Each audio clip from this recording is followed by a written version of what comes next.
I'm going to read just like 3 pages from this this short story that I'm convinced is haunted, because every time I try to work on it, like, I experience a blue screen of death. I should probably just get a Mac, right? Avoid that. This one needs to be written on a Windows computer for some reason. But and it's set outdoors, so it feels kind of appropriate. And maybe there's some audience participation. I don't know. Does anyone know what to do when a bear shows up? Yeah. Yeah, so you're supposed to kind of like do this and like do one of these things. Shoot the nearest moving thing. It's the time warp. You guys want to just like It looks like the time warp. So just, do one of these. Just like sort of yell bear, and then you kind of do this. Bear! Sort of slanted ground. I think half of you just got eaten. Give it one more time. Give it another shot. Survival skills have to be practiced, Jeff. They have to be practiced. Poets will just die. Carrie, don't tell the truth.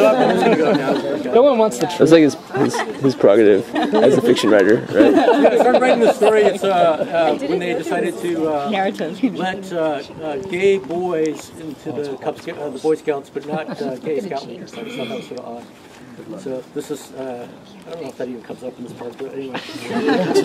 Just so you know the impetus. Scott entered the center of our circle. Without warning, his father shouted, "Bear!" And Scott leapt to the side, legs joined in a single sweeping motion. Each time he said it, he'd jump again. It was something, watching that. I had to stifle a smile, scratching my sunburned cheeks. I thought they were ready for the circus, these two. My brother eventually poked me in the ribs. When our eyes met, we broke out in a hive of nervous laughter until every Coleman lantern in the meadow fell on our faces. "You finding this amusing, Sorensens?" I shook my head. My brother raised his hand. I tried to stop him, but it was too late. "How's all this jumping supposed to help exactly?" Brother Carver wouldn't even dignify his question with a response. He looked away and continued his instruction. "Don't ever look him in the eyes, boys. Bears are notoriously territorial. Don't run. They'll chase you. They'll chase you right up a goddamn tree. Just jump out of the path and play dead." As if on command, Scott Carver dropped and covered his head. He didn't look dead exactly, twitching in the meadow. We laughed again, feeling a little nervous, wondering whether there were bears already gathering at the edge of the forest. "Bears are good eating," my brother said, almost like a rhetorical question, a real jackass kind of thing to say, and it stunk up the air. "Who said that?" Carver trained his flashlight until it landed on my brother's stupid mouth, a face full of orthodontia our mother would be paying off for years. "That's what I've heard anyway," my brother amended, taking a step back, spitting into the red dirt. Brother Carver nodded. A wide smile formed under his mustache. "It's true," he said. "He speaks truth." "Really?" We all leaned in. "What does it taste like?" "Like a porterhouse steak," he said. "Now let's camp." We erected our tents in a semicircle, flaps facing in, as Scott and Danny, one of the older boys, began to gather brush for a fire. That evening we ate like kings, all the hamburger we'd been told not to pack since Carver said it wouldn't keep. Joey Turner had even thought to bring s'mores. Maybe we could get used to this whole camping thing yet, but as we were beginning to develop blisters on our feet, humps of back sore, shoulders rubbed thin where the straps had dug in, as we'd worked our way through a series of muddy trails, we were kind of wondering whether we could. My brother, John, had even thought to bring a nudie magazine. Soon as Carver retired to his tent, he took it out and we gathered around the embers to admire the centerfold. "You better not let my dad catch you with that," Scott said.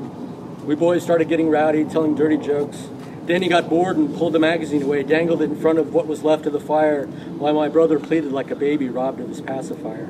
Scott was just behind him, egging him on, when suddenly Danny turned on him and started rubbing the pages into our Scoutmaster's son's face. In his best falsetto, he said, "Kiss me, Scotty, kiss my pussy." We all laughed and hollered at the moon until we heard Brother Carver's tent unzip, a single rip like a bolt of lightning. Then he was out in the moonlight, a bear in garments. We didn't know whether to laugh or cry. We just stood there, mouths open, trying to wave the smoke out of our eyes. "What you got there, Brother Snyder?" Danny rolled up the magazine, dropped it into my brother's lap, but before John could hide it, Carver took it up. He didn't look at it. His face just sort of closed down like a computer rebooting. Some lines of static formed on his forehead. We'd seen those lines before. He squeezed his eyes shut, let out one of those weary sighs, perhaps just to stop his voice from quavering, and then he pitched the magazine into the fire. John looked like he was going to jump in after it, stifling a coyote yelp. 2 or 3 of us held him back, and we all watched as Ms. July went up in flames. Something dangerous and erotic about the night. How quickly it went, how dark it was after that. Carver already back in his tent. Then it was just us boys again, following the traces of ash into a blanket of stars. Seemed like everywhere we looked, there were reminders of where we'd come and where we were going. Oh, Thank yeah. you. Good stuff.